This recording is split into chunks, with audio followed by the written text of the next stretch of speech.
En este ejercicio vamos a ver un ejemplo de cómo calcular parámetros estadísticos, los más importantes de centralización y de dispersión, pero con una variable discreta. La variable discreta es la que toma valores aislados, único, como es este caso. El ejercicio nos presenta la siguiente situación, que es el número de habitantes que hay en 200 hogares. Bien, o mejor dicho, hogares con un solo habitante tenemos 22, con 2 habitantes tenemos 39 hogares, con 3 habitantes 78, con 4 33, con 5 habitantes tenemos 22 hogares y por último con 6 habitantes tenemos otros 6 hogares. Esto hace un total de 200 hogares, ¿vale? Lo pongo aquí abajo porque es el sumatorio, el total. Bien, a continuación empezamos a calcular parámetros. Os he puesto aquí la fórmula de la media, de la desviación típica, la varianza, porque así voy un poco más ágil que en el vídeo anterior de variables cuantitativas, pero que vienen dadas en forma de intervalos o variables continuas. Vale, para poder completar estos datos y por tanto la tabla y calcular los parámetros correspondientes he añadido 3 columnas. La primera es el producto de la variable por su frecuencia, así que la vamos a ir haciendo. 1 por 22 es 22, 2 por 39, 78, 234, 132, 110 y finalmente 36. Voy a sumar también esta columna y me queda un total de 612. Vale, para que veáis que son totales, los voy a ir subrayando con colores verde amarillo en este caso. Bien, a continuación voy a hacer la siguiente columna, que es el valor de la variable al cuadrado por su frecuencia absoluta. Os recuerdo que la frecuencia absoluta es el número de veces que se repite un dato. Así que elevo el 1 al cuadrado y lo que me dé lo multiplico por 22. Pues en este caso se vuelve a repetir el dato, que es 22. La variable al cuadrado, 2 al cuadrado por su frecuencia, que es 39, nos queda un total de 156. 3 al cuadrado, que es 9, por 78, nos queda 702. 4 al cuadrado por 33, me quedaría 528. 5 al cuadrado por 22, 550. Y finalmente, 6 al cuadrado por 6, 216. Y esto hace un total de 2174. ¿Vale? Pues para saber yo qué es un total, me lo voy a poner en color azul y así los voy distinguiendo. ¿Por qué necesito estos totales? Porque los vamos a tener que ir sustituyendo en las fórmulas de la varianza y la media. Bien, por último voy a calcular la frecuencia acumulada, que como ya sabéis es la suma de la frecuencia absoluta con todos los datos que están por encima de él o que contienen ese dato. Es decir, en el primer caso, la frecuencia acumulada y la absoluta es 22 y siempre va a coincidir. Para obtener este dato de aquí, basta con que sumemos el número 22, le tenemos que sumar 39, o mejor dicho, 39 le sumo lo que tiene por encima o que contiene, que sería 22. Esto hace un total de 156. 78 le tengo que sumar el 39 y el 22 y esto hace un total de, perdón, me he equivocado, esto he dicho 61 y he puesto mal el dato, perdonad, 61. Decía, a 78 le sumo el 39 y el 22, los datos que están por encima de él, y me queda 139. Y así sucesivamente, 33 le sumo el 78 más 39 más 22 y hace un total de 172. A 22 le sumo los datos que tiene por encima y me queda 194. Y por último, al 6 le sumo todos los datos que están por encima de él, el 22, el 33, el 38, 39, 22 y me queda un total de 200.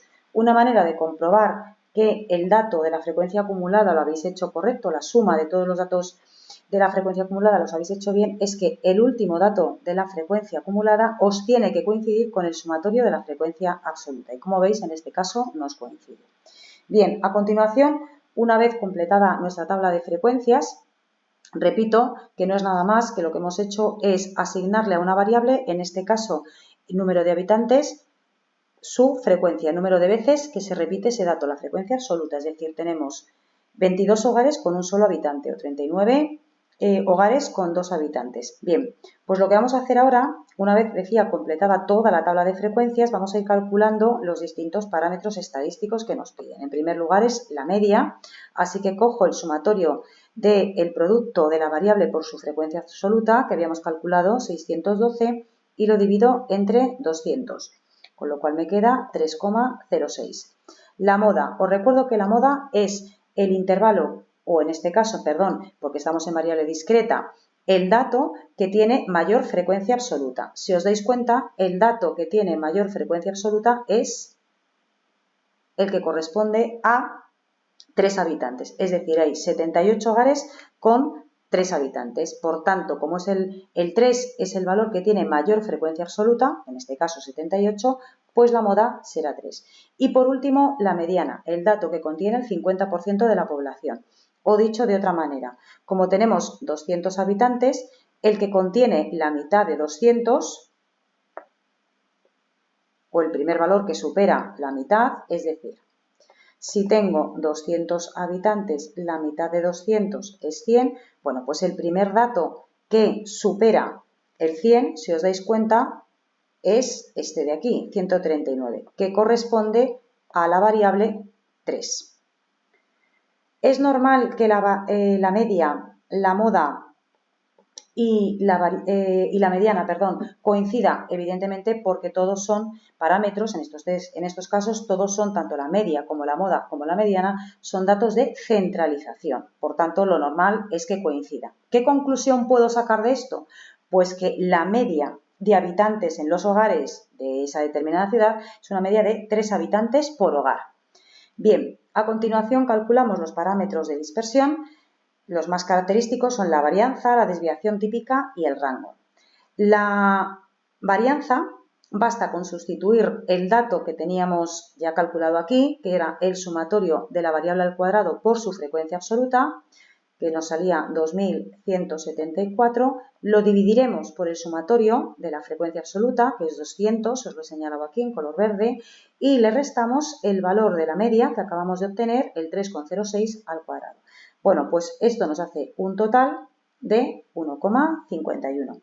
Y la desviación típica, que es esta letra griega, que se conoce con el nombre de sigma, es la raíz cuadrada de la varianza, es decir, la raíz cuadrada de 1,51, que es 1,23. ¿De acuerdo? Repito, la varianza es sigma al cuadrado y la desviación típica se representa también con la letra sigma, pero es la raíz cuadrada de la varianza.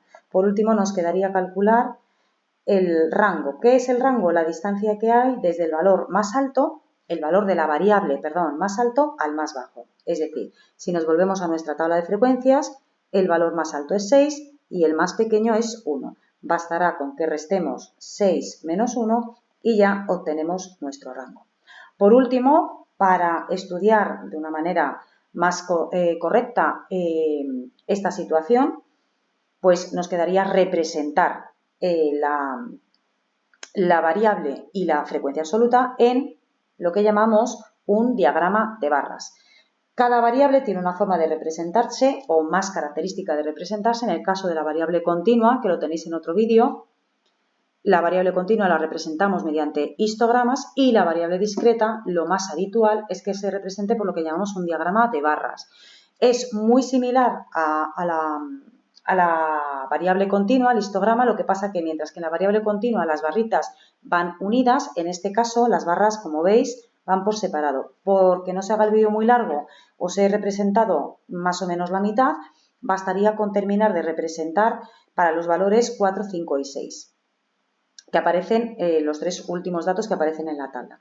Recordar, por favor, que la variable siempre se representa en el eje de las X o abscisas y la frecuencia absoluta en el eje de las ordenadas o eje de las Y. Entonces, ¿cómo represento el diagrama de barras? Basta con hacer una línea recta, puede ser un poquito más ancha, hasta el valor que nos digan en la tabla de la frecuencia absoluta. Por ejemplo, la variable 1 pues tiene frecuencia absoluta 22, la variable 2 llega a 39, la variable 3 llegaba a 78, la variable 4 tiene frecuencia absoluta 33. Puedo subir una barrita hasta un poquito por encima del 33 La 5 tiene frecuencia absoluta de 22, pues subo la barrita un poquito por encima del 22. Y por último, la variable 6 habitantes, teníamos 6 hogares, es decir, la voy a subir un poquito hasta ahí, aproximadamente.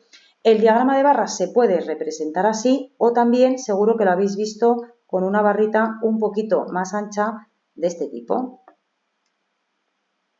En cualquier caso, ambas representaciones serían válidas, ¿vale? Por último, al igual que hice en el ejemplo de la variable continua, basta con que unamos los extremos de cada una de estas barras para obtener lo que llamamos el polígono de frecuencias. Y de esta manera quedaría perfectamente estudiada y representada una variable discreta. Hemos calculado los parámetros más importantes y la hemos representado mediante un diagrama de barras. Esto es todo y espero que os sirva de ayuda.